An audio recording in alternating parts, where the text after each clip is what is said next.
Soto-Uke. And if we think of it as structures from a Japanese perspective, although none of us are Japanese, what we're seeing is that if Steve brings his hands up, anything in here is Uchi, anything out here is Soto. So if I'm doing this, it's Soto-Uke. If I'm doing this, it's Soto-Uke. So this is where the confusion comes from style to style. If I'm doing this, it's Uchi. Okay? So anything that if I go this way, this is Uchi-Uke. So we're going to look at these as interlocking techniques. They're part of the same technique. And so the first thing we're going to do is going to set up a line of attack here. So we do our cover, as you do later on for that hook punch coming in. Doesn't matter if it's a hook punch or a round punch, a straight punch coming in. We're going to set up for basically the path of our so-called Uchi-Uke, and then we have the path of our so-called Soto-Uke.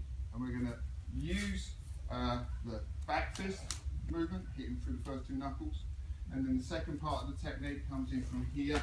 It uses the wrapping knuckles, the knocking on the door knuckle here, just going to hit into the jawline, hit into the angle of the neck here, behind the ear, to find the path from here. As Sensei Morris said earlier on, the body has to move. You can't just move the arms, you've got to move the whole body. So we're going to set into the technique here, come from here, 1, 2 is our movement as we come through. This also works for us if we're coming from this position from here and there. So this is the same technique. A different target presents on the path, but it's the same technique.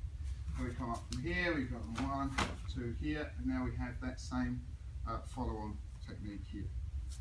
So we're going to do it off one hand first of all. Punch comes in, back fist, comes through, striking that mid knuckle. Okay? And we're going to do it nice and slowly to start off with. And we're going to have a little bit of a chance to play with this and see where we can take it. Okay? So partner up and let's give it.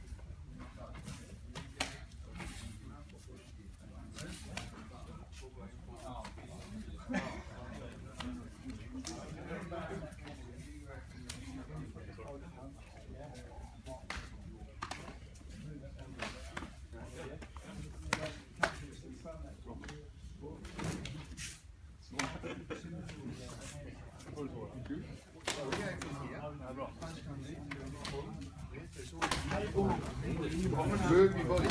And then from here, we're going to go. This is what.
So keep those hands up. Anybody who comes inside your space or towards your space, you have to protect that space.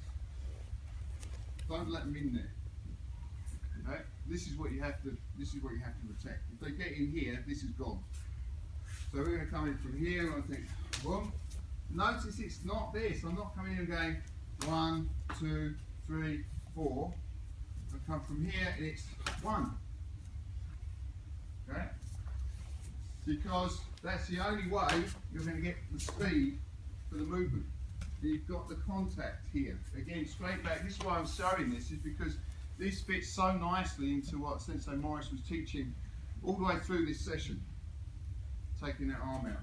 So we're going to come in from here, we're going to go boom, boom in here. Everything's nice and strong. From this position, I can take the head. From this position, I can take the arm. I can take them down. Okay? There's every option available to us. But we have to be able to do that. We have to also understand that if I've come in and I've done this, doesn't matter whether this is the target or if the punch is coming in, or if the other hand, this is the target, we're doing the same thing. Okay? If we get disarmed, we automatically have a throw movement coming from here, bang. Okay? We've got the throw. Okay? And I remember to put him on his front this time. Okay? But we're going to come in from here, so you're going to put boom, boom in here. This is where I want to be. So wherever we go, we've got to think, follow, here. I'd lead the technique to where I want it to be. I follow the limbs, okay? I walk around and bring him on his front. Again, the advantage is here that he can't do anything. I can actually see what's going on. I can actually do a lot of damage here by pressing down through his hand or dropping my knee into his rib cage, okay? I avoid stamping on his head, okay? I can step away.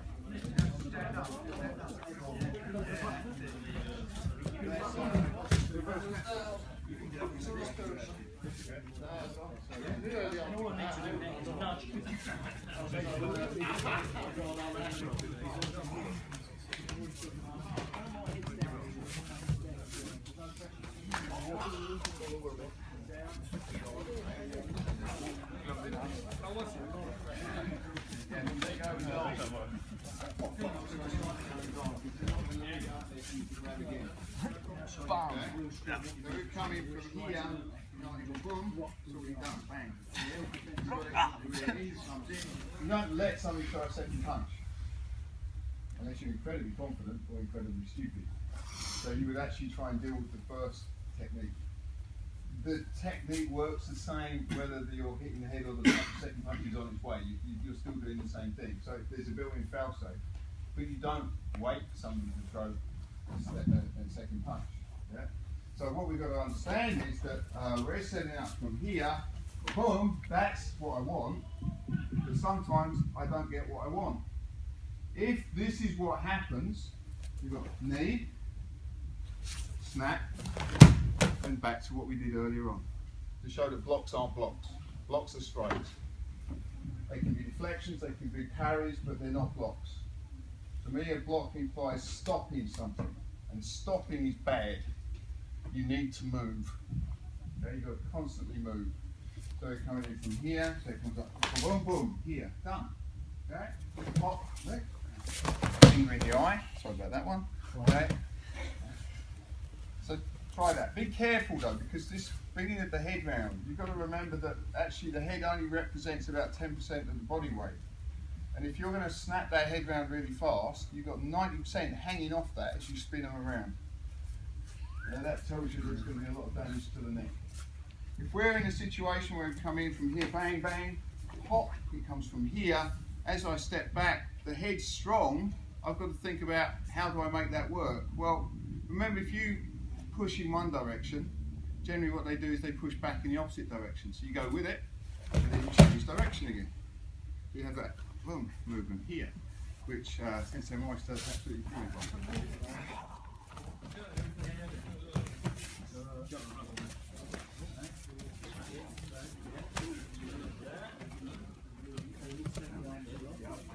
Yeah.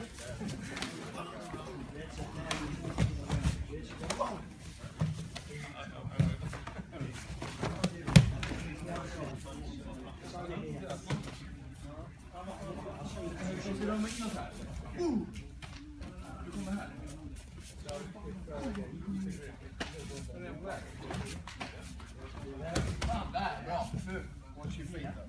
In fact, not watch your feet.